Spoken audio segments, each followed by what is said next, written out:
ফুল হয়তো আমরা ফোটাতে পারি না, আমরা যেটা পারি সেটা হচ্ছে সঠিক পরিবেশ তৈরি করে দিতে পারি, যেটা প্রস্ফুটিত হবে ঠিকঠাক করে। তো ছেলে মেয়েদেরকে এই প্রস্ফুটিত হওয়ার জন্য এই পরিবেশটা সত্যি খুব প্রয়োজন, যেটা কল্যাণী বিশ্ববিদ্যালয়ের দৃশ্যকলা বিভাগ দিতে পারে।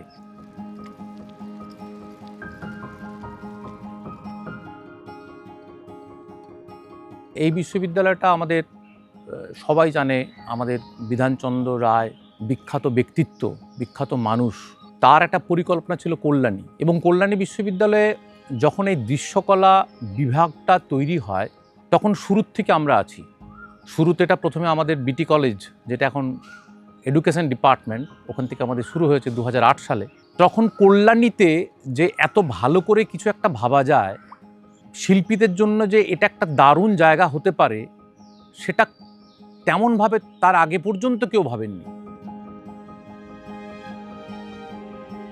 কলকাতা কেন্দ্রিক আর্ট শিক্ষার দীর্ঘ ঐতিহ্যের বাইরে এসে এক অন্যরকম শিল্পচর্চার পরিসর গড়ে তুলেছে university of Kalyani department of visual arts, যেখানে শুধু ক্লাসরুম নয়, প্রকৃতিই হয়ে ওঠে শিল্পের প্রথম পাঠশালা। অগণিত গাছ, পাখির ডাক, ফুলে ভরা ক্যাম্পাস। এই পরিবেশ একজন শিল্পীর চিন্তা, অনুভব এবং সৃষ্টিকে অন্য মাত্রা দেয়, আর সেই পরিবেশকেই আরও প্রাণবন্ত করে তুলেছে এখানকার ছাত্রছাত্রীরা। কল্যাণী বিশ্ববিদ্যালয় কেন আজ গুরুত্বপূর্ণ এই কারণ কল্যাণী বিশ্ববিদ্যালয়ে কলকাতার একটা স্কুলিং, এক ধরনের চিন্তাধারাটাকে কাটিয়ে কল্যাণীতে সে একটা ছেলে মেয়ে স্বতন্ত্রভাবে নতুন করে কিছু ভাবতে পারে।